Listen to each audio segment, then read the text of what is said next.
नमस्ते दोस्तों, ये रील मैं मीडिया के बंधुओं के लिए बना रही हूँ क्योंकि मैंने कुछ प्रोटेस्टर्स को जो कि गटर छाप, अनैतिक, अश्लील बिहेवियर सड़क पर बच्चों के सामने, बुजुर्गों के सामने, महिलाओं के सामने डिस्प्ले कर रहे थे, उसको नॉर्मलाइज करने से मना किया है कि we do not accept this in this society. हम लोग नहीं चाहते कि हमारे घर के बच्चों को कोई जो है अपनी अश्लील हरकतों से जो है टाइम से पहले सेक्सुअलाइज कर दे। हमारे घर के बुजुर्गों के सामने जो है हमें शर्मिंदगी महसूस कर, हम नहीं इस तरह का बिहेवियर एक्सेप्ट करते हैं, उसको नॉर्मलाइज नहीं होने देंगे। तो मीडिया जो है मेरे खिलाफ गैंगअप कर रही है और ये नहीं बताएगी कि जैसे स्काई रूट जैसे स्टार्टअप की मैंने कितनी बड़ाई की, हमारे देश के जेनजी जो हमें इतनी ऊंचाइयों पे लेके जा रहे हैं, नीट के छात्रों को मैंने खुद स्वयं जो है कितनी बधाई दी। और ऐसे बच्चे जो कि अपने परिवार की जिम्मेदारियां उठा रहे हैं, हमारी टीम में भी ऐसे बच्चे हैं, हमारे घरों में रिश्तेदारी में भी जेनजी भाई बहन हैं जो कि हमारे बड़े काम संपन्न करते हैं, लेकिन कुछ चंद फॉलोअर्स के लिए और चंद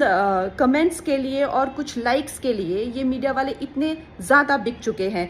और मैं देख रही हूँ कि कुछ फेमिनिस्ट जो हैं वो एंकर्स कह लीजिए या पूरे एक बुलेटिन कर रहे हैं और मुझे सिखा रहे हैं कि Kangana, why should these women have the burden of dignity और डिसिप्लिन। हम लोग मिलेनियल वुमेन पे इतना प्रेशर था to be dignified and to be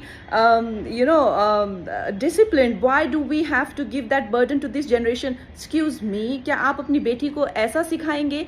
discipline में रहना या मर्यादाओं में रहना कोई चॉइस नहीं है। भौंडा प्रदर्शन तो हर कोई करना चाहेगा, लेकिन अगर आपको समाज में रहना है और संविधान के हिसाब से आपको चलना पड़ेगा, जिसका मतलब है कि आपकी आज़ादी वहाँ ख़त्म हो जाती है जहाँ मेरे नाक और कान शुरू होते हैं। तो आप भौंडे बनकर सिर्फ अपने कमरे में रह सकते हैं। बाहर आकर आप मेरे आराध्य, चाहे आपको मेरे माता पिता के लिए कोई सेंटिमेंट ना हो, मेरे घर के बच्चों के लिए कोई आपको भावना ना हो, उसका मतलब ये नहीं है कि आप उनको सड़क पर सेक्सुअल गालियां देंगे, उनके मान को हानि करेंगे। मेरे आराध्य, मेरे भगवान हो, चाहे मेरे नेता हो, प्रधानमंत्री जी से जो है लोग उनको एग्जाम बडी कहते हैं बच्चे, उनके साथ में कितने लोगों की भावनाएं, कोई उनको लीडर मानता है, कोई उनको दोस्त मानता है, कोई उनको परिवारजन मानता है, कोई उनको भगवान मानता है। उसी तरह से आप किसी की फीलिंग्स हर्ट नहीं कर सकते हैं। ये कोई कूल बनना नहीं है, ये एक बेसिक सिविक सेंस है और अगर आपको ये नहीं आती है तो आपको सीखना पड़ेगा।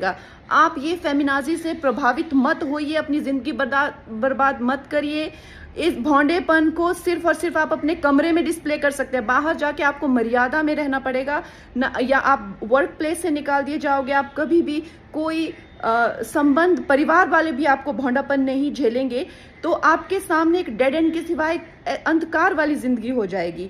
वैसे अगर देखा जाए तो साइंस भी कहती है कि ह्यूमन लाइफ का जो पर्पस है वो एवोल्यूशन है, और शास्त्र भी कहते हैं कि आप पुरुषोत्तम जो सर्वश्रेष्ठ है पुरुषों में, उस एवोल्यूशन की तरफ जाइए। लेकिन ये फेमिनाजी आपको सिखा रही है कि आप एनिमलिस्टिक जाइए और आप अपने गले में ऐसा, मतलब आपके गले में पट्टा डाल रहे हैं कि आप एनिमल बनिए, आप एनिमल टेंडेंसीज जो है वो डिस्प्ले कीजिए और बिल्कुल आउट ऑफ कंट्रोल हो जाए, भौंडे हो जाए, ताकि आप जेल में पहुंचे। आपको डिसाइड करना है कि आपको कौन अच्छे से गाइड कर रहा है और कौन आपको सही दिशा बता रहा है। मैं यही कहूँगी जो मैंने अपने बड़ों से सीखा है और जिन्होंने मुझे गुरुओं ने जो मुझे ज्ञान दिया है वो यही है कि ये हमें जो जीवन मिला है वो इवॉल्व होने के लिए मिला है, रिग्रेस होने के लिए नहीं मिला है एनिमलिस्टिक टेंडेंसीज में। सो आप प्लीज़ इवॉल्व होइए और सबको गुरु पूर्णिमा की बहुत शुभकामनाएं।